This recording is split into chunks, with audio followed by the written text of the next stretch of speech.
Everybody, Tim Kawakami here. This is the 49ers Plus Minus Show with Matt Barrows, my co-host, who is in Indianapolis for a very good reason, not just vacation. I'm sure you would love to vacation in February, but you're there for other reasons. The NFL Combine starting up tomorrow morning.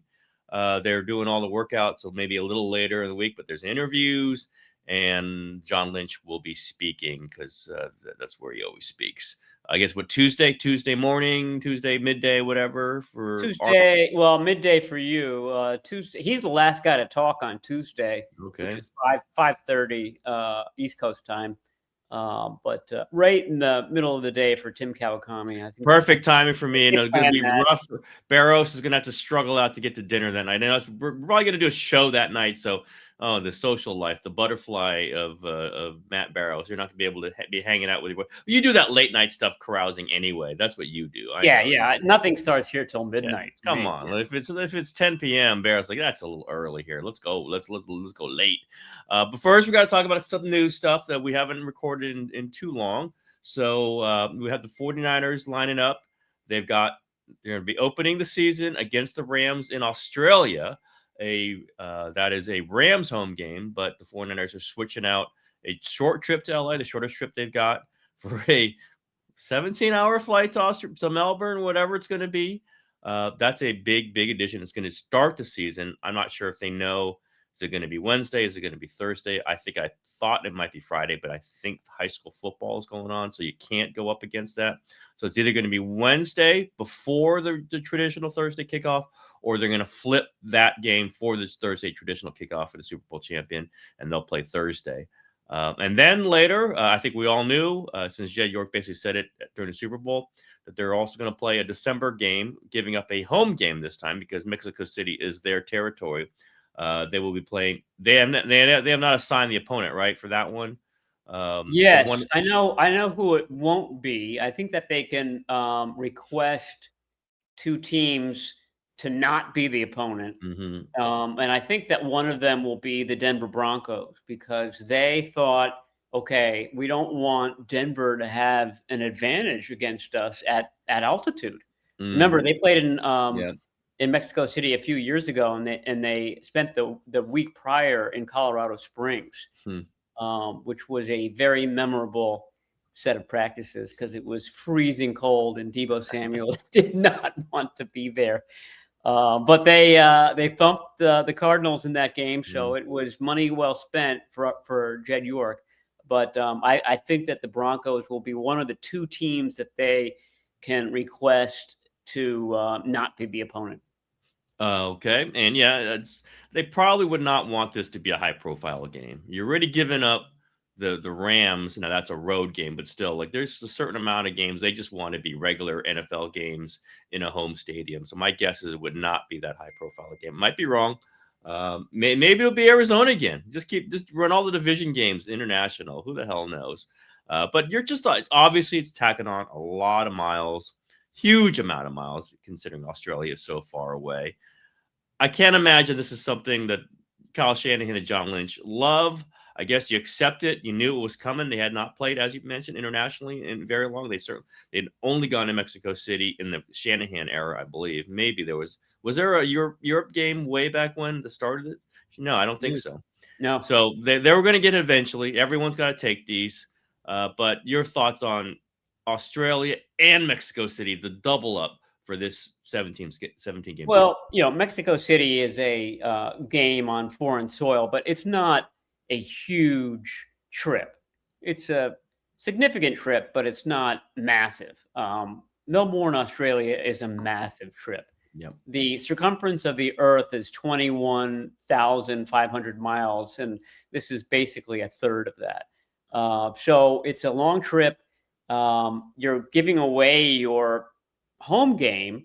I mean, I think that the Rams love the fact that this 49ers game is away, so they don't have to suffer the indignity of having that whole SoFi Stadium full of red-clad fans. It's interesting time. Let's say it is the Wednesday before the season.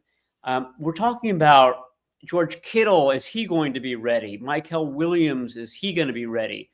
Nick Bosa, is he going to be ready? There's some significant guys coming back from big injuries in 2025.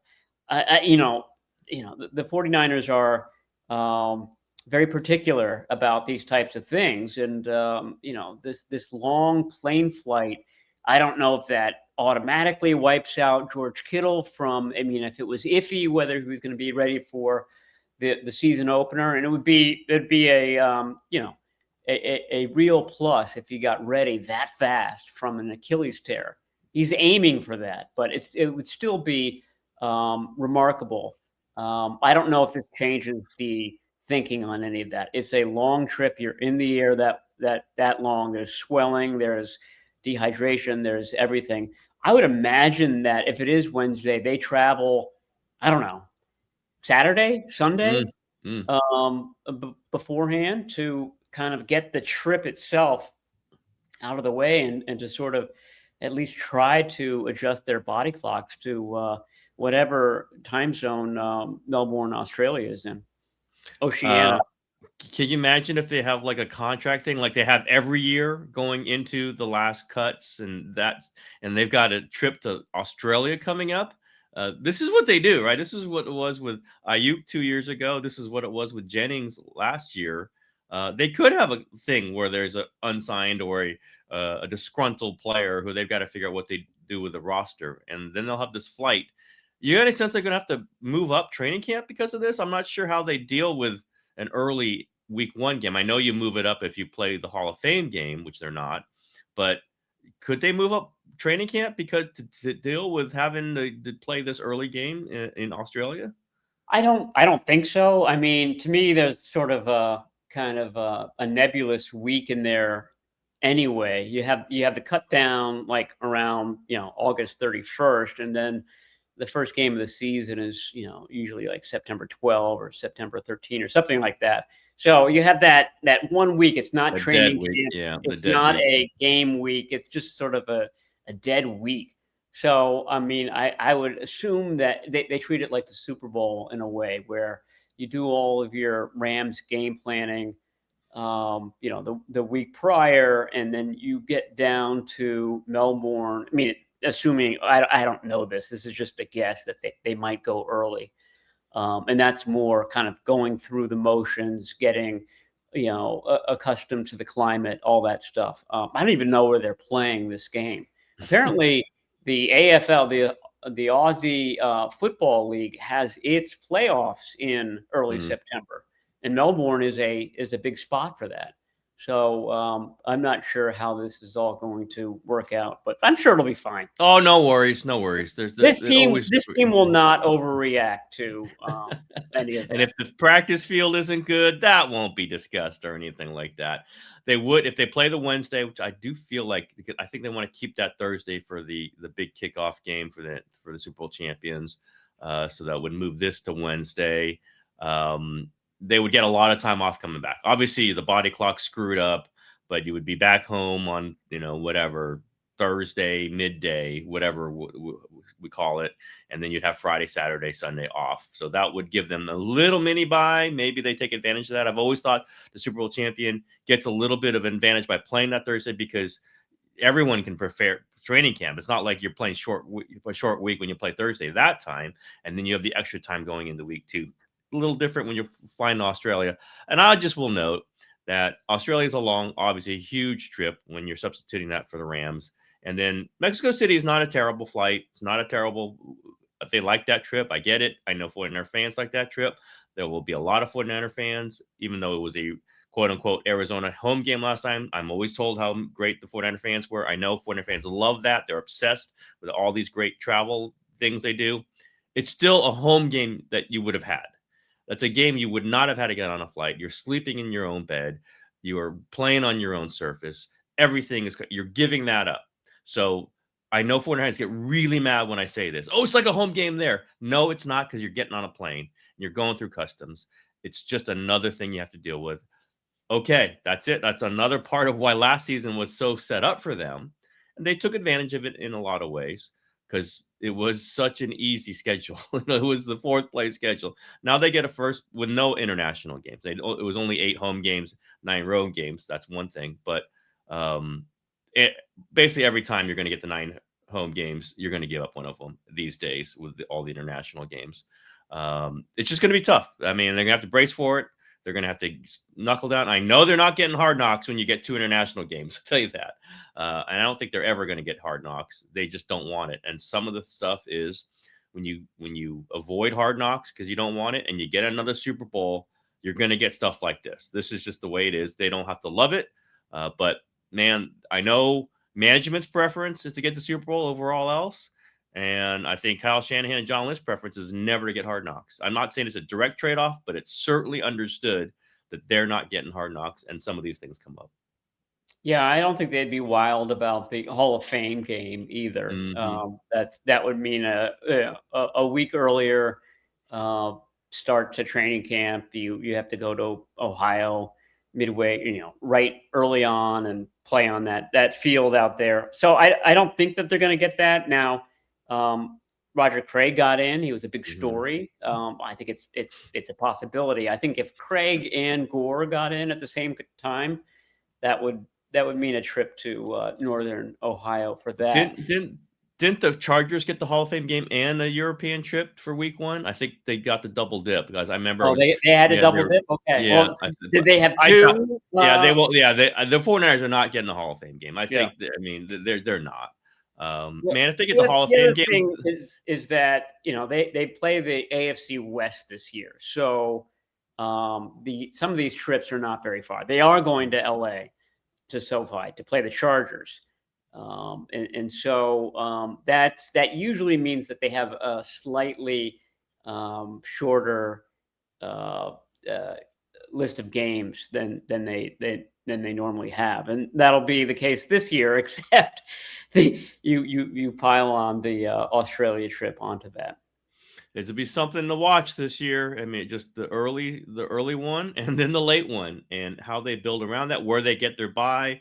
Like we know they didn't love they're getting the bye in week 14 last year. All these things we can discuss because we know they think about these things and they worry about them and they don't like them when it doesn't go their way. So we'll see how it plays out.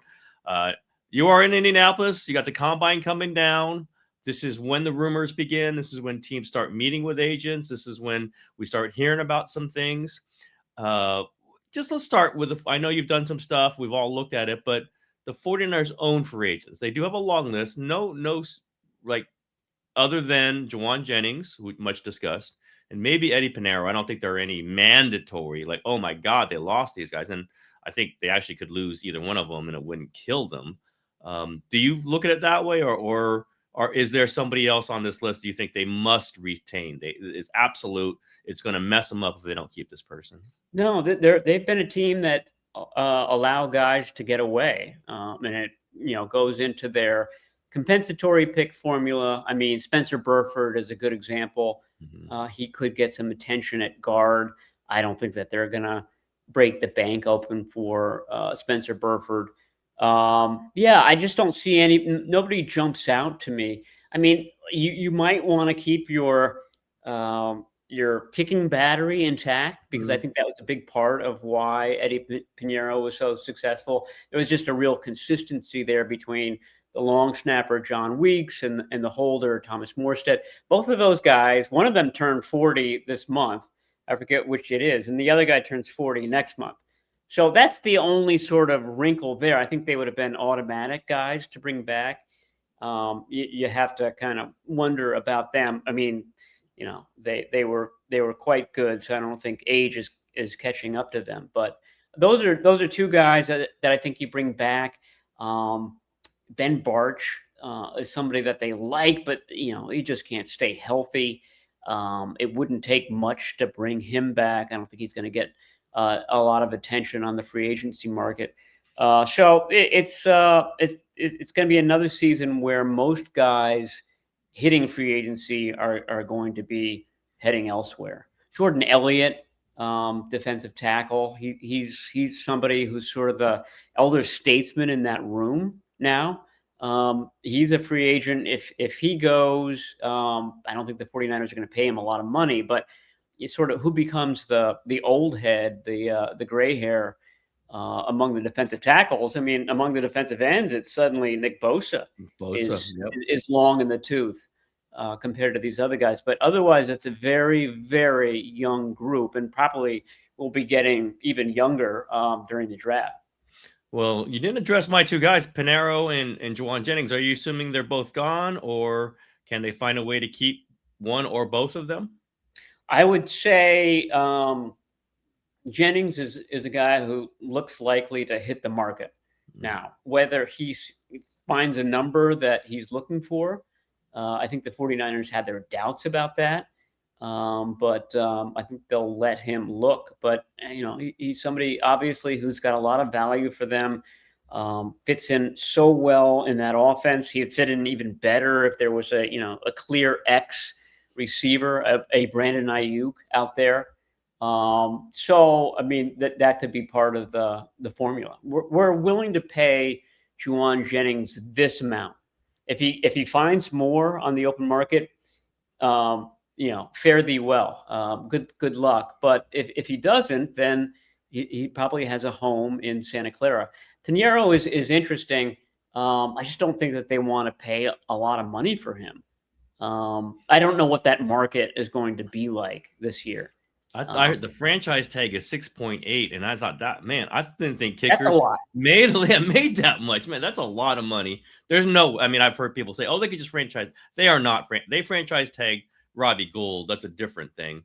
Eddie Pineiro was an unemployed kicker in week 1 of the NFL season. They're not paying him $6.8 million. I would find it hard to believe they're going to even get to $4 million. And if he's going to get, but I don't think any team's paying him Exactly. Who's paying him $6 million? I don't know.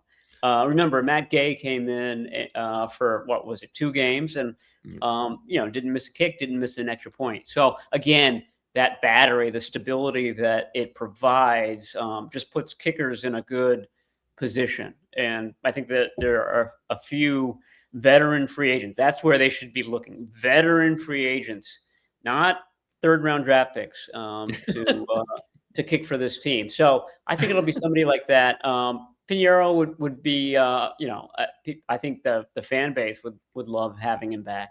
He was fantastic. He was just unshakable on field goals. And his miss was even spectacular. I think that was in Indianapolis at the end of the half, and it just hit dead center on the 60 from 6-0. I just got to believe he'll resign with 49ers. Give him one more year, and then he's great for another year. Then maybe teams will bid him up. But I can't see teams going, oh, that's the guy we're going to spend all this cap room on. Let's go get a kicker. It doesn't happen very often.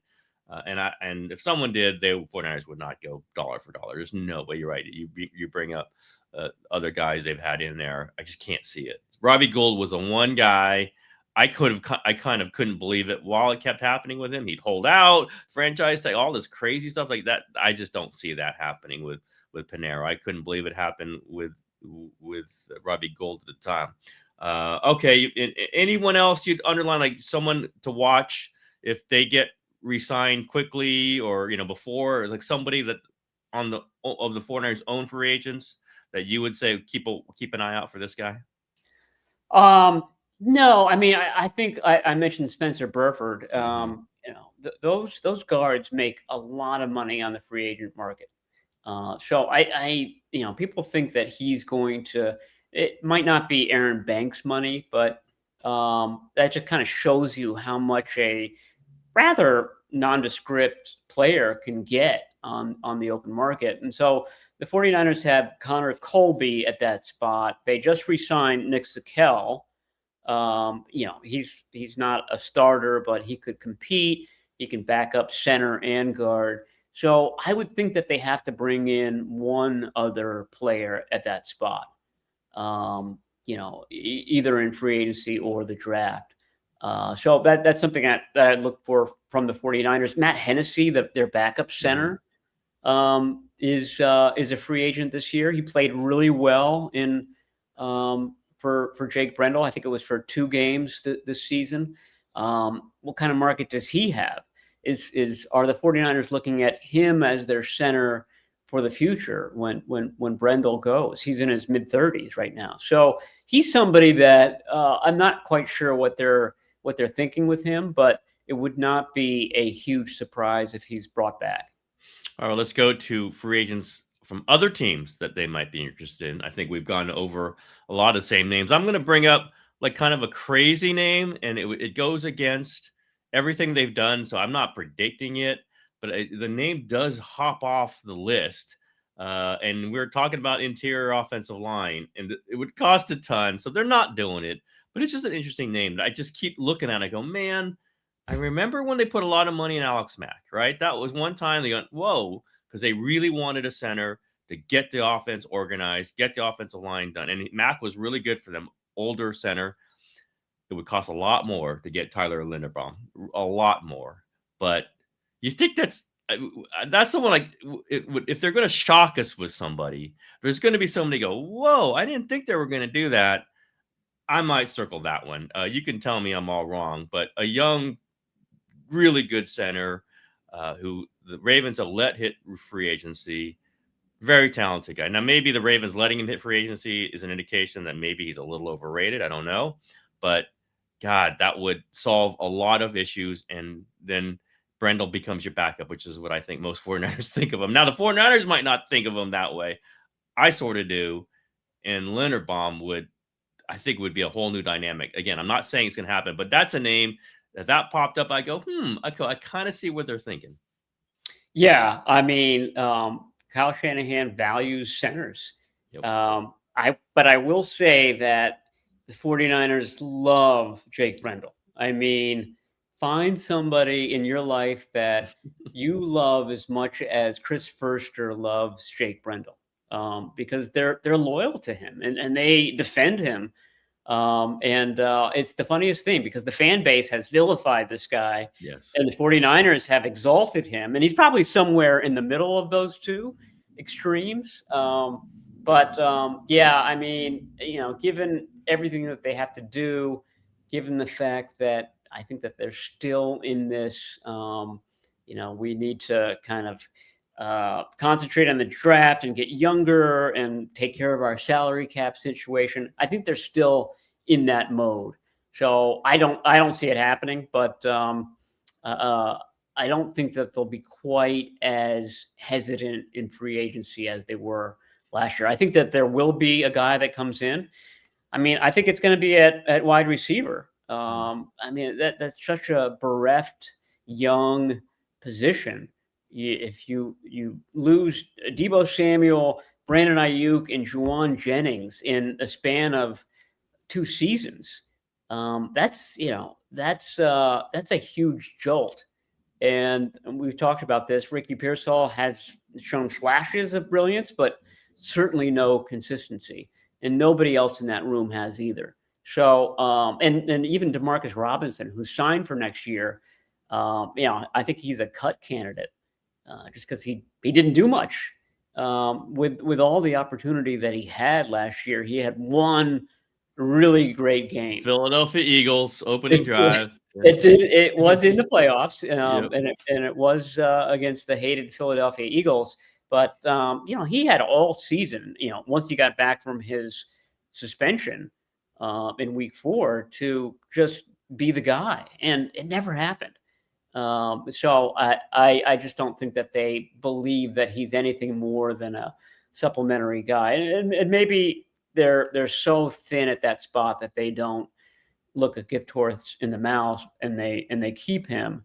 But that's a spot where they could use a guy, an X type of guy.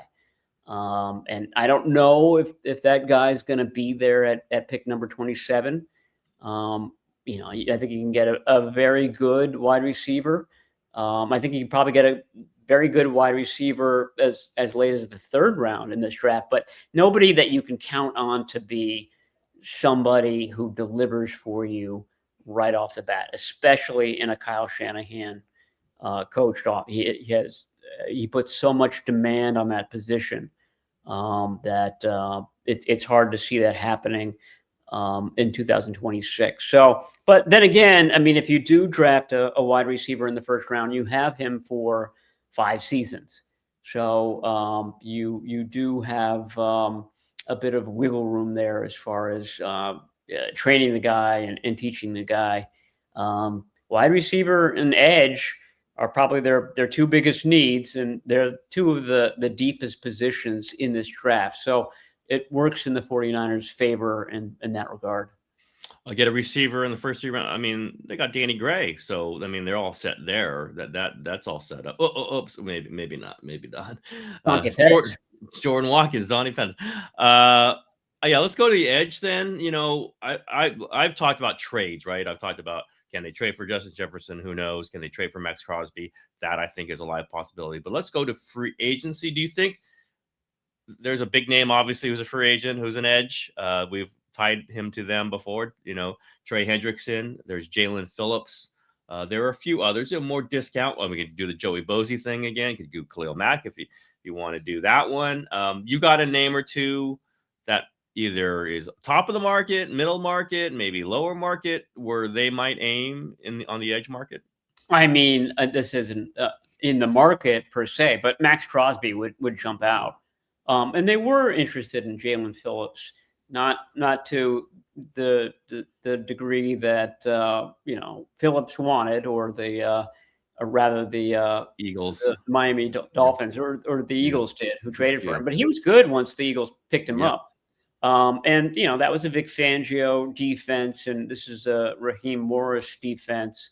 So you can see some, you know, rationale for bringing him in. That's sort of my big question. And I don't know how forthright John Lynch is going to be this week. Remember, the 49ers coaches do not come to this thing. So I'm not expecting to see Raheem Morris, the new defensive coordinator. I don't even think the 49ers have announced it yet. I don't think so, by the way. I'm seeing all these I'm seeing all these press conferences with coordinators around the league, and I'm going, well, I know I already predicted this, right? I think I predicted on this show, Raheem Morris is not doing a press conference until like mini camp, and they haven't even announced it, which makes it even funnier. So, you know, if you see Raheem Morris walking around there, Barrows, I think it'll be without 49ers authorization, because he hasn't even been hired yet, theoretically. But maybe Lynch obviously can speak a lot to defense. He is very interested in the nuts and bolts of this, so maybe he'll say something. But yeah, I think a Jaelan Phillips, who he can fit any system. I mean, my God, the guy's incredibly talented, rangy, the way the 49ers like their defensive ends, can get around the edge. That's one I kind of was looking at some names ago. That I could see that one. Joey Bosa was too expensive for them last year, but you know what? He stayed healthy pretty much for Buffalo. He's up again. Do you want the Joey Bosa thing, maybe even at a lower number? I could see them. I could see them going defensive end. You know, I mean, whether that's Hendrickson, I think that might just be too expensive. But if they don't trade for Crosby, which I think, obviously, like you, I think it's a live possibility. I think signing one of those guys, again, they have more money to spend this year. They have the Brandon Ayuk contract off the books. That is a big deal. They have some money to spend. They need to upgrade very specifically. And, you know, I think what they did last year merits it. They got through it with all these injuries. They got guys who are not young, go after it in 1 year after you reset the thing. Any other names you want to throw out there? When we've talked about Kyle Pitts, I don't know what the number is going to be there. I could see that one for sure.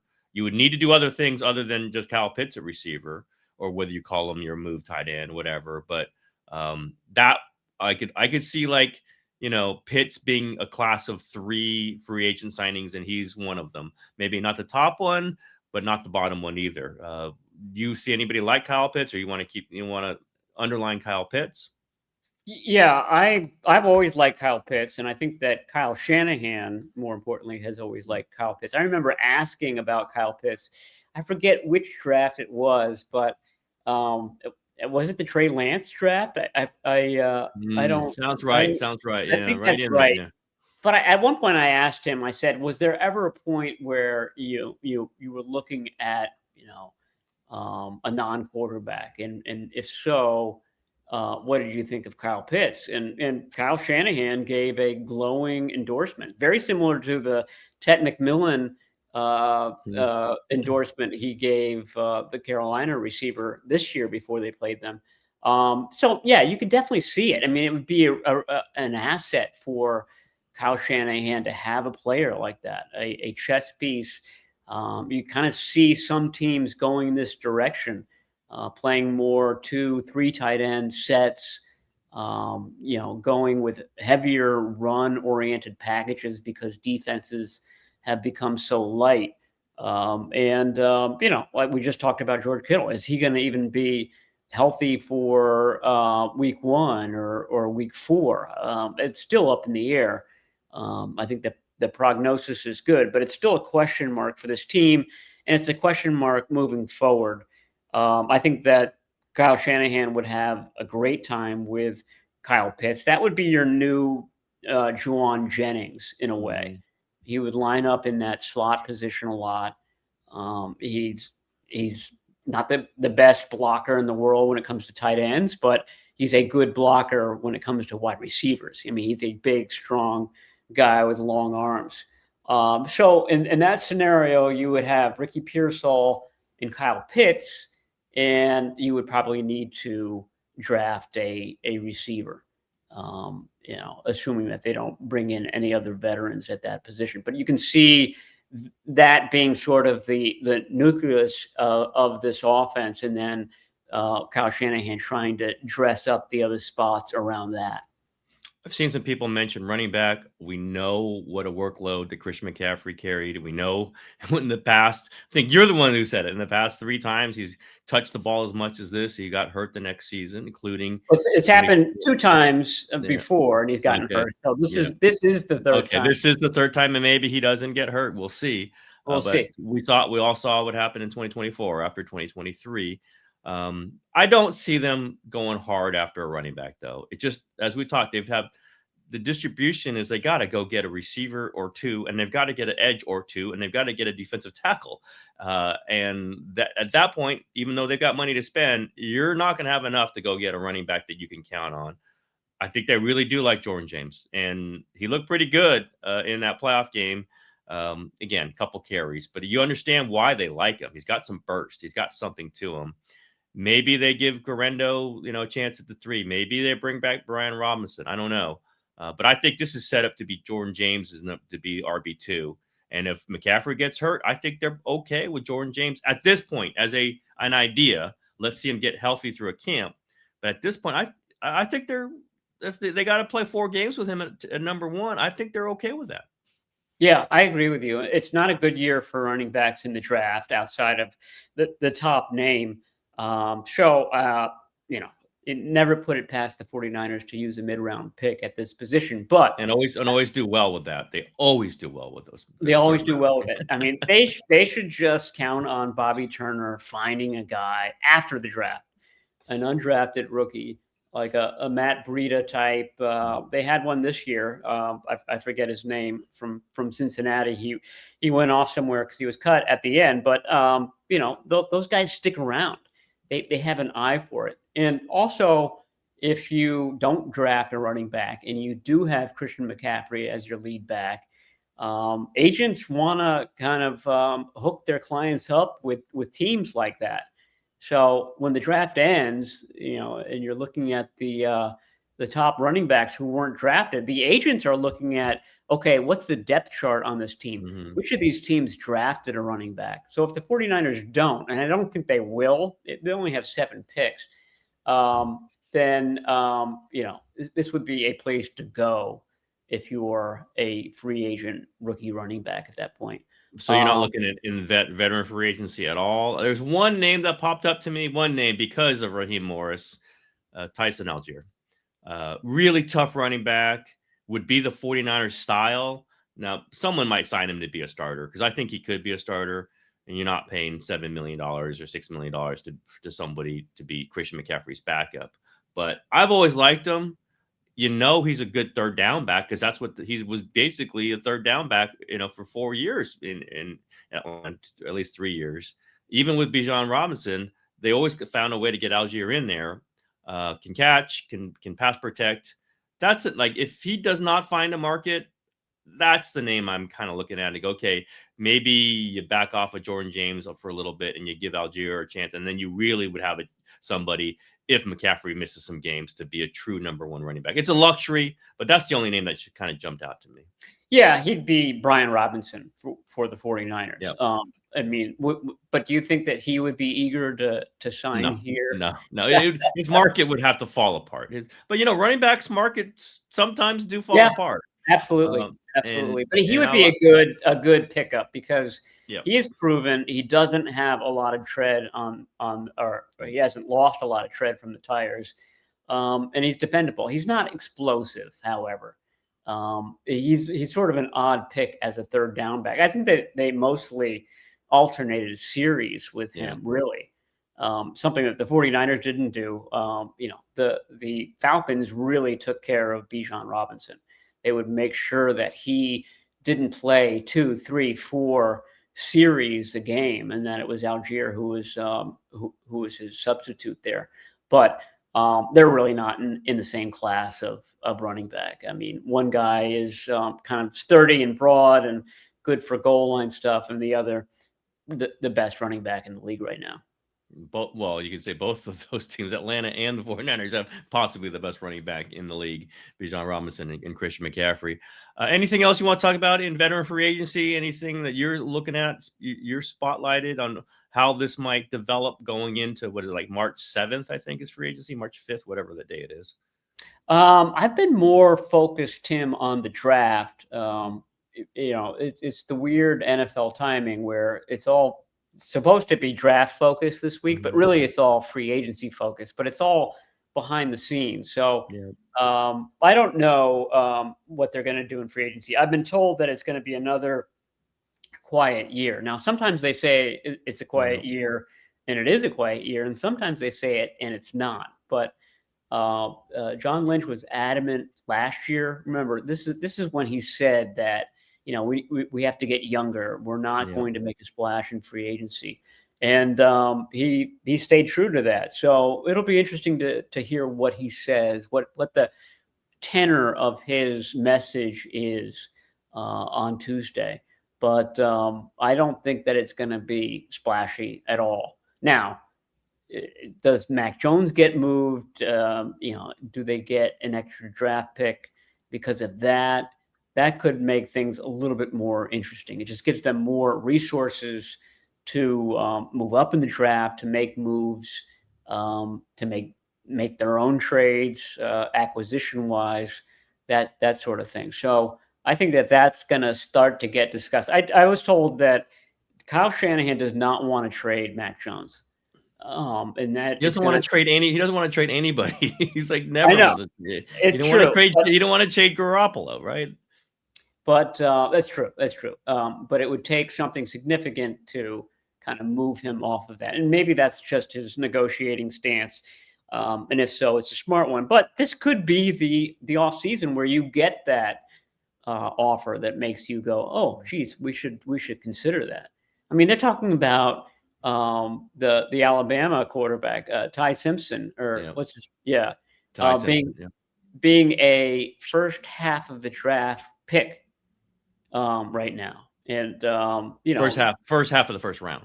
First half of the first round, picks 1 through 16. Yeah. Yep. This is where Ty Simpson gets picked. Which just shows you what the market is for a starting quarterback, a young starting quarterback, and kind of indicates, what it could be for another Alabama quarterback in Mac Jones. I mean, if I'm choosing between Simpson and Mac Jones, I would rather go with Jones. You've seen everything you need to see from him at this point. It might be like Mac Jones or Malik Willis, is what it comes down to, and that's an interesting conversation. And I believe Willis is a free agent, right? I think. So like someone's going to pay the money for Willis, and then the team that doesn't get him, that really wanted him, might go to Mac Jones. And I can see both. I think both are starting quarterbacks in the NFL, given the bottom of what we've seen from teams throwing out nothing, having no quarterbacks. Man, 49ers get a second round pick for Mac Jones. they're living right. Like that is the way to do it.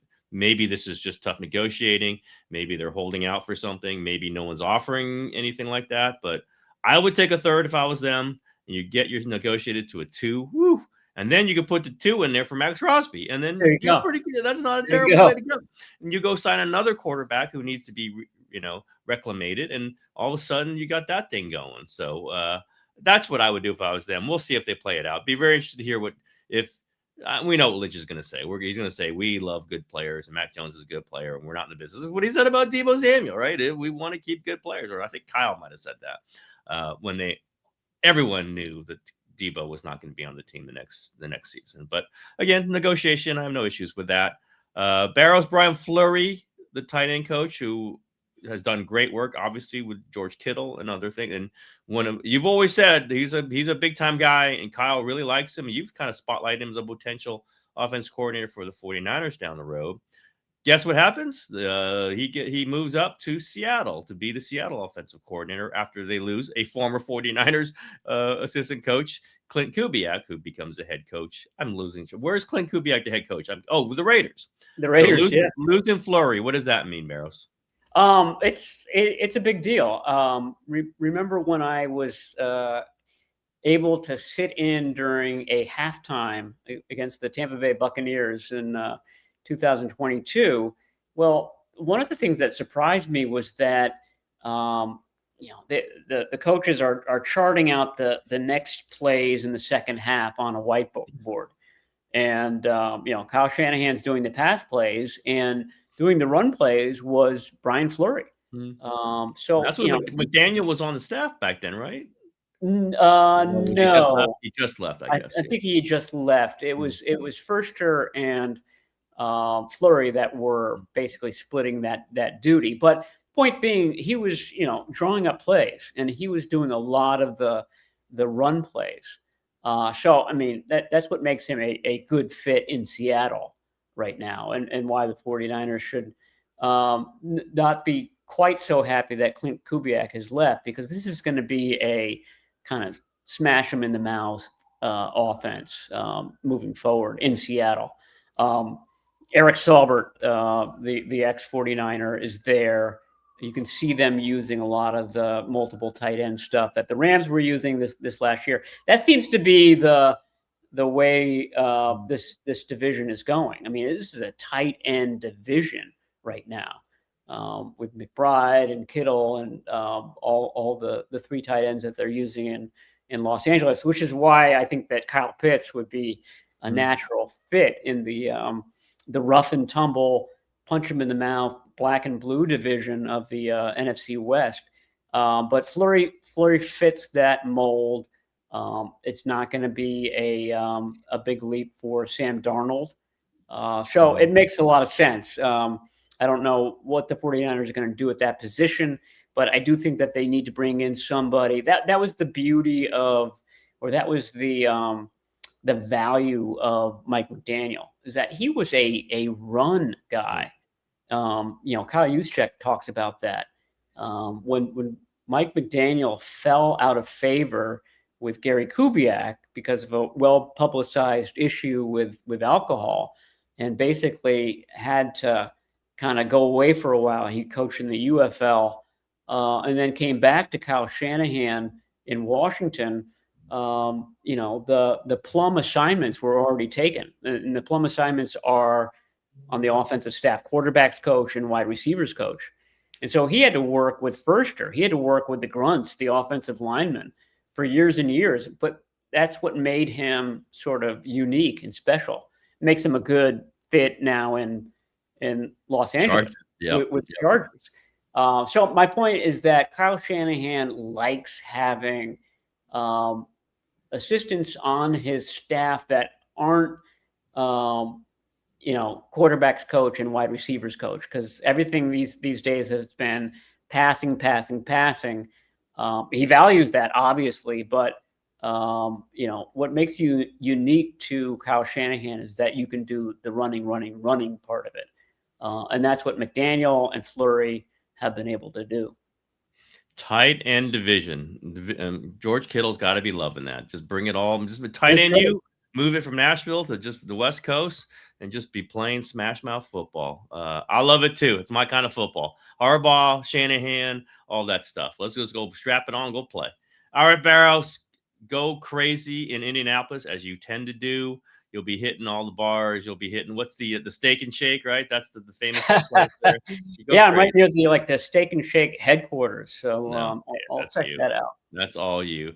All right, we'll be back with a show after John Lynch talks. It'll be Tuesday, probably Tuesday night. Maybe we'll show up on your feed Wednesday morning. But we were a little late with last week's show, so this is kind of our sort of last week's show, and there'll be a quick turnaround because we have stuff to talk about on Tuesday with John Lynch. All right, Barrows, that's it. Have fun in Indianapolis. We'll talk soon.